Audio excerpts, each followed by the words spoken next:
Merci de nous suivre sur World Pétanque et veuillez activer vos abonnements afin de nous encourager pour vous fournir des vidéos assez spéciaux de la pétanque, que ce soit marocaine ou mondiale.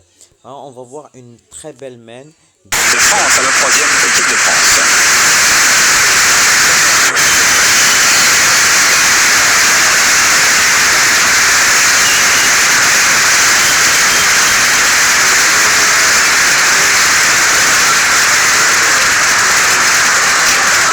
C'est bien joué, on a joué moyennement et à la fin on a réussi à gagner. Vous avez eu peur pendant ce match-là? Non, je n'ai pas eu peur, mais je pensais tellement pouvoir gagner sur la main, alors j'ai réussi. Et ce dernier point, je veux dire, vous le gagnez sur la concentration? Oui, c'est sur la concentration. Voilà. Et en air, j'ai vu qu'on a gagné. Vous étiez sûr de gagner ce match-là? Non, je n'étais pas sûr, mais bon, non. Mais quand on est 10 à 10, après tout peut arriver. C'est le dernier point qui fait la différence. C'est une surprise pour vous d'arriver en finale de ce champion du monde? Une surprise, je pense pas. Bon, on a la France qui est dure à battre, après la Belgique, après la nous peut-être. Voilà. Donc maintenant tous les espoirs sont permis. Bien sûr, on ne sait jamais. Eh bien nous y voici à cette finale des championnats du monde de pétanque ici à Essen, à la Gruga Halle de Essen, entre la France, entre l'équipe championne du monde avec le maillot arc-en-ciel et cette surprenante équipe de Tunisie. Très sincèrement, même au vu des quarts de finale, s'il avait fallu trouver un partenaire de finale à l'équipe championne du monde, on n'aurait pas beaucoup parié sur la Tunisie. Non, on pariait plutôt sur le Maroc qui a perdu en quart de finale. Éventuellement pour brouiller les cartes. Mais pas la Tunisie, effectivement, sur le jeu qu'ils nous avaient montré. Et d'ailleurs, ils ont gagné leur demi-finale beaucoup plus parce que les Français l'ont perdu. Oui. Les Français se sont un petit peu battus eux-mêmes.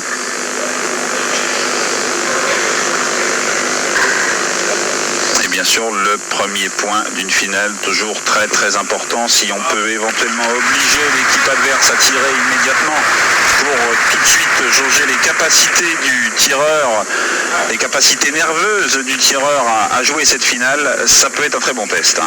Ils étaient particulièrement fébriles, les Tunisiens. C'est-à-dire que quand ils ont gagné leur demi-finale, ils signaient des autographes partout et j'ai l'impression qu'ils sont sortis du championnat à ce moment-là. Et avant le début de la partie, j'ai constaté qu'ils n'étaient pas très très à l'aise. Le pointeur a fait, lui, une très belle partie. Démonstration. Démonstration avec ce très très beau pointé d'Amar Tayashi. Touche quasiment le cochonnet. Ça bien sûr c'est Quintet qui... Ah non, c'est Suchot, puisqu'on a dit qu'il tirait toujours en premier et qu'il va s'en occuper.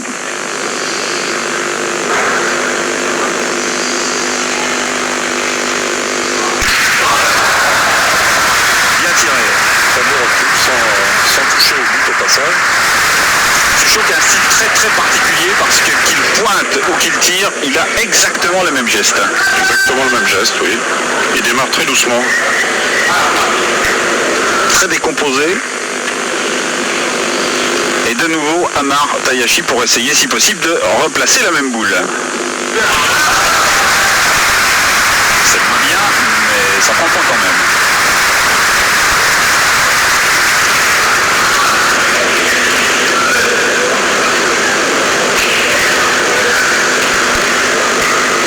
On regarde se lancer avec une main légèrement ouverte à l'extérieur en fin de course.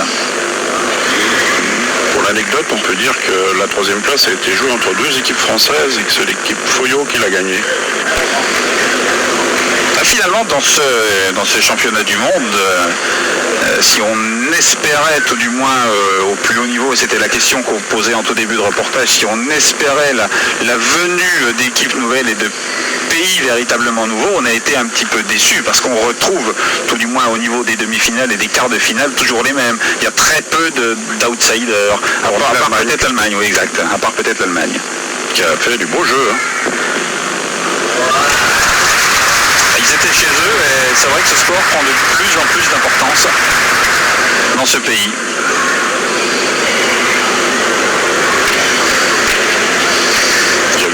d'Espagne et une équipe d'Italie aussi en quart de finale.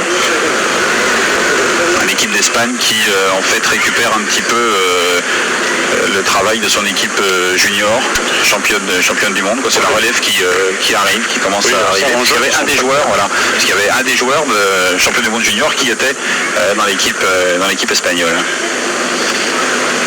Cette équipe espagnole en quart de finale, elle s'est fait exploser entre guillemets par les tenants du titre.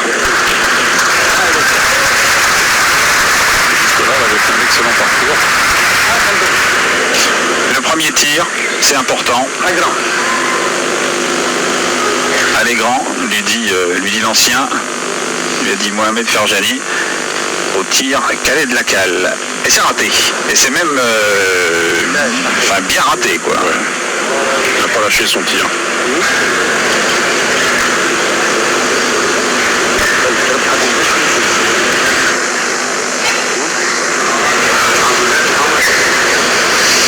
Là, ils vont faire un choix de tactique un peu discutable, comme on va le voir.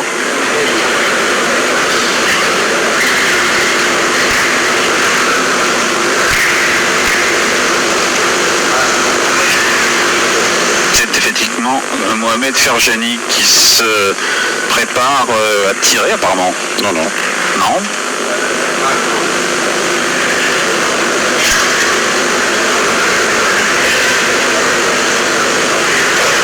Lui, il va pointer sa boule. Oui, exact. Il rentre pas. Là, il faut se souvenir que Suchot a fait passer 2 fois, que Khaled Lacal a manqué 1 fois. Ça fait quand même une différence. Si jamais il venait à tirer et à manquer, il serait en grand danger. A priori, c'est pas le jeu de tirer.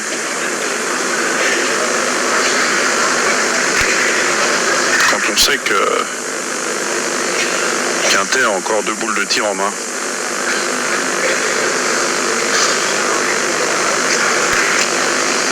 En fait, on pourrait penser qu'à telle situation, il faut adopter telle stratégie et qu'on se réfère à des situations passées ou antérieures. En fait, c'est quand même beaucoup plus compliqué que ça. On a la réponse d'ailleurs à ce que vous disiez il y a quelques instants, puisque Khaled Lacal se prépare à retirer. Avec interdiction de manquer. Et pourtant. Il a manqué. Alors ça, en tout début de finale de championnat du monde, rater un 2 sur 2, ça fait mal. Ouais. Et en plus de ça, Suchot a envoyé les 2 boules du pointeur au fond. Khaled Lacal a envoyé lui-même les 2 siennes au fond, ce qui fait qu'il n'y a plus qu'une boule au Tunisien dans le jeu, plus la boule de Ferjani. Donc déjà, en frappant 2 fois, Quintet est assuré de faire une grosse marque.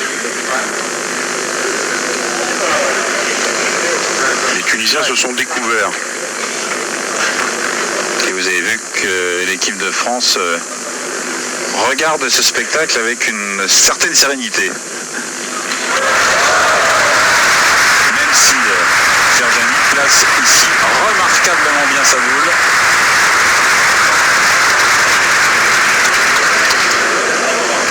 Suchot va s'en occuper. Regardez ce geste. C'est Au poignet, oui.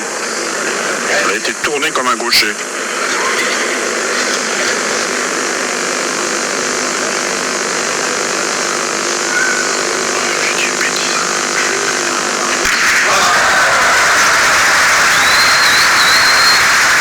Voilà, c'était le 2 sur 2 dont j'avais en parlé. Oui.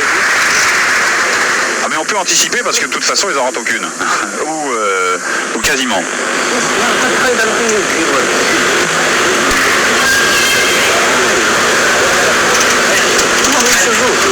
Bien prise sur le côté. On n'a encore pas vu de véritables carreaux. Je veux dire le carreau avec véritablement la boule qui frappe et vient prendre la place au millimètre près. Bien Laura.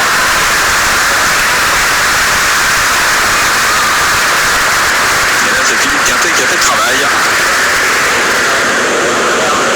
Alors, imaginez imaginez dans une équipe quand vous avez deux joueurs comme ça, et derrière un pointeur comme David Le Dantec.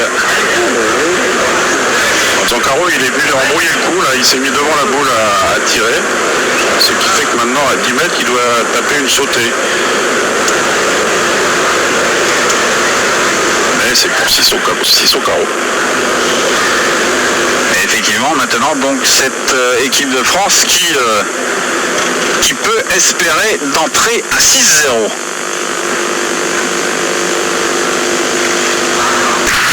Pour ce travail.